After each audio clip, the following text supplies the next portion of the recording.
Pardon the interruption, but I'm Mike Wilbon. It's International Face Your Fears Day, Tony. Your biggest fears are what? I'm Tony Kornheiser. Searing regret, financial ruin, having to do a Sports Center segment. Oof, don't want to do it. One of those does not belong. Which one of those does not belong?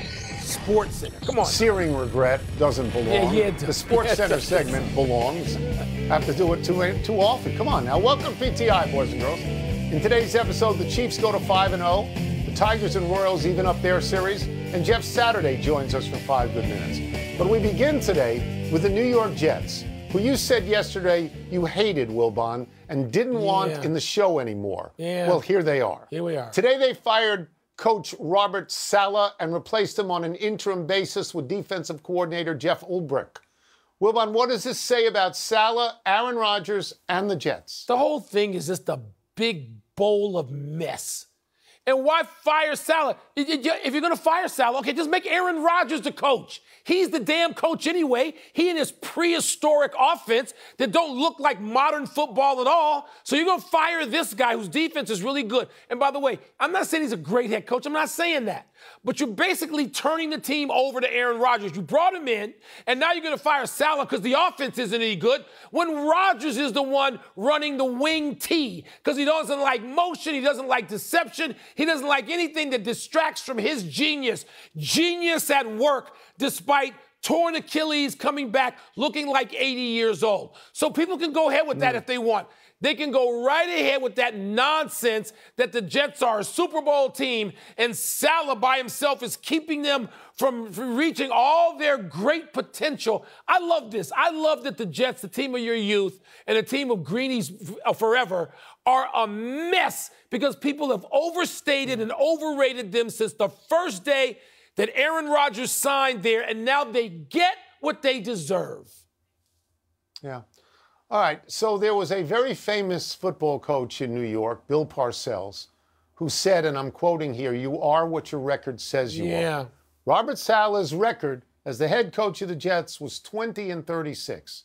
That stinks. Okay. In fact, by the numbers, it is the worst record ever by a Jets coach with a minimum of 40 games. And if you watch Saleh on the sidelines whenever they isolated on him, he would be staring straight ahead as if he was looking down the tracks to see the size of the train that was going to come and hit him. All right, he wasn't a good coach. Now, I don't know. I really don't know how Aaron Rodgers feels about this. The other week he said people were trying to drive a wedge between him and Saleh, and he really likes Saleh. But, Mike, I can't imagine they didn't run this by him. I can't imagine that. He says they I didn't. Also don't really understand. Well, I also really don't understand why they put a defensive coordinator there because, as you say, the problem on that team is offense. They have 96 points in 5 games. In their last 2 games that they lost, they have 26. Will this help the Jets? Maybe, but the Jets aren't any good. They're not. They aren't any good. Oh, but the trade for Devontae Adams is supposed to fix everything. Tony, Aaron Rodgers, let me just be clear before we move on. Aaron Rodgers, one of the great quarterbacks of all time. He is, but not now. And you can just look at it. He isn't that now. The results are not suggesting that. Can he get it back by midseason? Maybe. It'd be sort of cool if he could. He's been great for the league. He's been great for football his whole career. But don't tell me that the Jets' problem is they don't have Devontae Adams or just firing Saleh is going to make them whole and good and a juggernaut the next few weeks. I don't believe any of that garbage. None of it. The Chiefs went old school in their win over the Saints last night.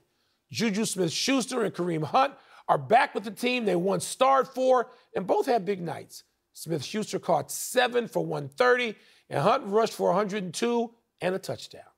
While the Chiefs are 5-0, the Saints fell to 2-3, lost Derek Carr to an oblique injury. Tone, what does this result tell you about each team? Well, it tells me about New Orleans that they had this small bubble when they were scoring a lot of points. They won their first 2 games. They scored 91 points in 2 games. And then defensive coordinator sat down and looked at the tape and figured out how to stop them.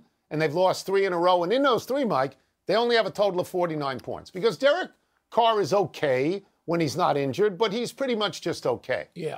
It says to me about the Chiefs, as I've been saying for a while, they're a really good team. I know they don't win by a lot of points, but they win by what they need to win by. And if they lose players, as they have done recently, they go out and replace those players. As you say, they brought back Kareem Hunt, they brought back Smith-Schuster, and they had big nights because they just plugged these guys in. And it says one other thing. It says that Patrick Mahomes is the best football player on the planet, as he has been for a while. He just gets it. He's just better than everybody else. At the moment, he's Tom Brady. And what I mean by that is that he makes ordinary players good, and he can make good players great. He's that good. Tony, there's only one takeaway from me last night. It doesn't involve New Orleans. They'll be what they are. They look like a sort of 7-9, 9-7 team somewhere in there. Anyway, they still look like that after the start they got off to. To me, it's Patrick Mahomes going back to these guys. You're right, they plugged them in, but the people they bring in aren't some rum-dums. They bring in people who are familiar with what they do. They're familiar with Andy Reid, his staff, Patrick Mahomes. That's and right. The people talk about culture, which is the most overused word in sports. It ain't overused with the Chiefs. They come in and they know what's expected of them. And you know what happens? Patrick Mahomes finds them on 3rd and 7 or 3rd and 9 or 3rd and 11. That's right. He finds 4th and 3. He finds them when he needs to, and it just all fits seamlessly. And maybe the injuries catch up with the Chiefs at some point, but not yet. Let me give you some numbers, not analytics, numbers. Okay. The Chiefs have now won 11 games in a row going back into last season. In none of those games have they scored more than 27 points. The defense is great. In only two of those games have they won by double digits. So like Juan Marichal used to pitch and win 6-5, they get the amount of points they need. Stylistically, you might not like it, but they win games. We turn now to baseball. Both playoff games yesterday, terrific. Detroit got a 3-run home run in the top of the 9th from Kerry Carpenter, another unknown Tiger. They beat Cleveland 3-0. The Royals got to Carlos Rodon in the 4th inning for 4 runs, held on to beat the Yankees 4-2. Both these series are now tied. Wilbon, which was the bigger result in your mind? Detroit. Detroit winning that way, Tony, because when you've got an ace, when you've got somebody, a big, strong, 6'3", looks like about 240, guy who can go out and keep you in a game, old school style. Old school. Not go 5 innings and turn it over to the pen. Goes 8 and probably could have gone further if they wanted to. When you have an ace, when you have a Cy Young Award winner, a Triple Crown winner, a guy who should be unanimous Cy Young Award winner in the American League, when you can trot him out there, and Tony, they're going to get to go to him probably in Game 5. I would imagine if there is a Game 5, they'll get to do this. Tony, that is the advantage. He's the only guy out there like that in the playoffs. Is there another ace like that right now at that height, at that elite level of control of a postseason game for 8 innings? I don't know that there is. It might be nice if you mentioned his name, Skubal. Oh, did I say Skubal's so name? That people know who you're talking about. Tarek Skubal. How about that? Look, it doesn't surprise me that series is tied. They are division rivals. They know each other well. And Skubal, keeps you in the game. Gave up 3 hits last night and no runs. Mike, in his last, and I want to make sure I'm right on this, in his last 24 1/3 innings, 0 runs. Nothing. He gives up nothing. So, yes, if they get to a 5, they got a real chance to win. And I hope I pronounced Clase's name correctly, the closer for Cleveland. He had 47 saves this year, gave up 5 runs all year, gave up 3 on 1 pitch. Gave up 3 on 1 pitch. But I think, Mike, that the Royals beating the Yankees in Yankee Stadium is just a little bit more important. I think that the Royals could be up 2-0. If the umpires had seen what you and I saw and they said to J.S. Chisholm, you did not steal second base, then they could have maybe won that game as well. They have a wonderful bullpen. They had 4 different guys last night over 5 innings give up just 1 run, which is a terrific performance. And they are 1-1 in this series without anything from Bobby Witt Jr. Without any. He's 0 for 10. Imagine if he starts hitting. Yeah, eating up by a ball that led to a run early. Right? Which we figure he will. But, Tony, Skubal, he's a unicorn right now. He might not have been a unicorn in 1967, but he is now. No, I agree. I'll give you other numbers that are sort of amazing. The Yankees are 3 for 19 with runners in scoring position. They should be 2 for 18 because Jazz Chisholm did not steal second base. Yeah. The other team, the Royals, throughout the playoffs, they have 34 hits. 31 are singles, Mike. 31 out of 34. You know what, Tony? Mike, it's the highest percentage of singles since 1922. That's true. 1922. Back to the Yankees for a second, and they have binges. They go cold for a while, and then they come out and for 2 or 3 games. And they're the better team. And so, you expect they're the better team. That is going to happen again. I do. Yes, let's take a break. But coming up, just how favorable is the upcoming schedule for Jaden Daniels and the Commanders? Such a terrible nickname. We will ask Jeff Saturday. We'll also ask him whether he has any advice for the Jets' new interim head coach. Robert Saleh is the 3rd coach ever fired after losing in London. Jacksonville's there this week. Watch out, Doug Peterson, baby. Watch out. Jacksonville playing, London against the Bears. Welcome back to Pardon the Interruption, presented by Twisted Tea Hard Iced Tea, part of Happy Hour.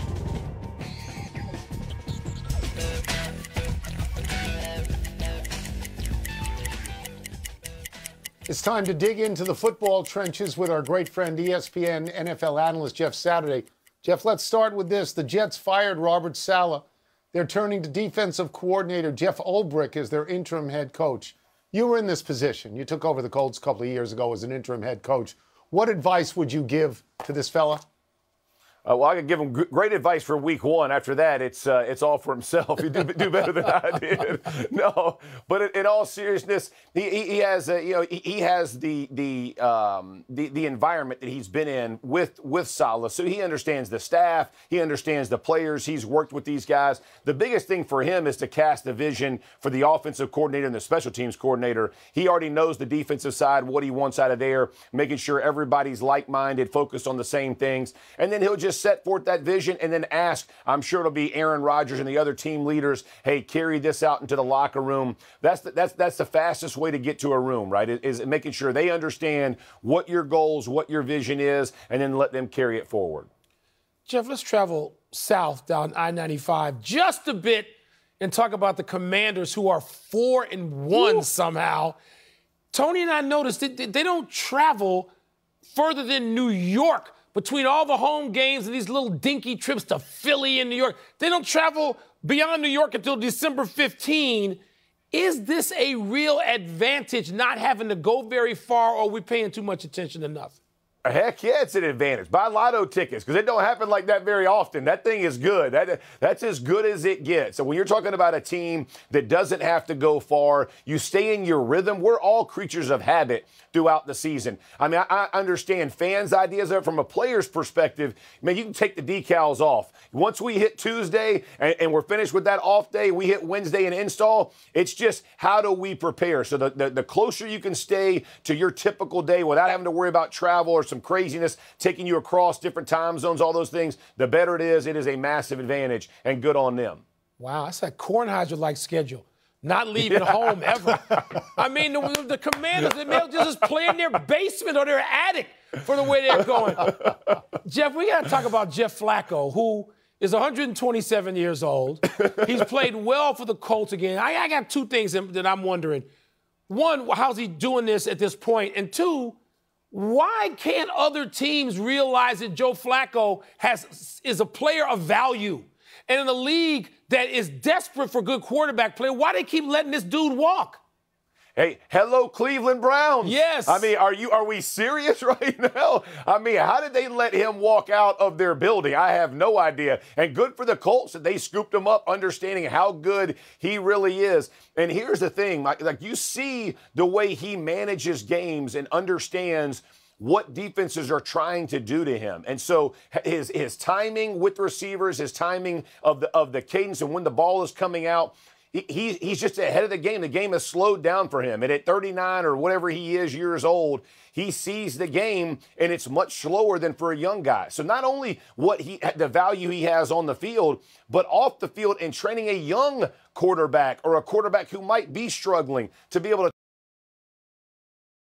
I'm with you. I don't understand why we don't have more guys like that, but he has proven time and time again he's up for the call because he proves it every week. How great was it that Wilbon called him Jeff Flacco? his twin brother. Oh, did I do that? Joe Flacco. Yeah. Joe Flacco. Let's get out of here on this. 324-pound defensive lineman Colin Saunders intercepted a deflection, ran it out of the end zone last night. As a one-time big guy, though not that big, what are your emotions while you're watching him do this? Yes! And how about this is my favorite part. How about the illusions of grandeur that he thought he was taking that 101 yards. Did. I'm telling you right now, that dude took that thing. He's thinking, ain't nobody gonna catch me. He's likened back to Pee Wee in high school when he was the fastest cat. He's gone. You know, never mind that Worthy's the fastest guy in combine history somewhere behind him, but he took that thing and toted it. I was cheering on him. Don't pitch it. Don't give it. You take that thing as far as you can go. Mad respect for my big man. I love what he did. How about the hands? Just the athleticism in general just brought a smile to my face. And he carried the ball tight the way you're taught to carry it as a runner. Where did he get that from? 5 points of contact. That wasn't his first time, Mike. He understood how to tote that pill, baby. He made he showed it a good example for all big men. That's how you do it. There we Jeff, go. it's a pleasure. It's a great pleasure. And it's happy to see you so excited. Thank you. Absolutely. Thanks, Jeff. See y'all. Let's take one last break. Still to come, Dodgers manager Dave Roberts suspects that Manny Machado threw a ball at him. Stop. What's the word for that? Stop. The Sun and Lynx tonight for a spot in the WNBA Finals.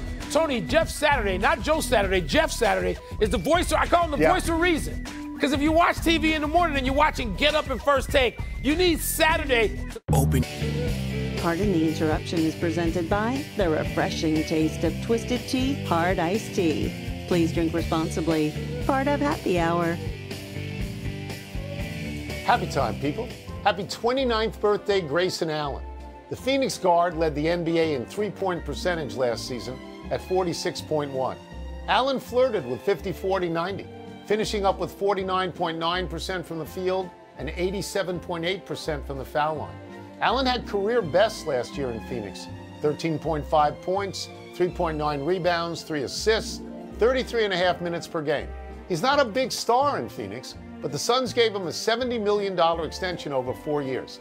Allen remains most famous still for scoring 16 points as a freshman in the 2015 NCAA Final for Duke over Wisconsin, and for a couple of tripping incidents at Duke that frosted you at the time, Wilbon. You've called him a thug. Yeah, but it had more to do with a dirty play that took out Alex Caruso for about 6 weeks in the Bulls lineup. But nevertheless, the Suns are going to be better because of another guard, Tyus Jones, they got, Tony, in the offseason from your Wizards.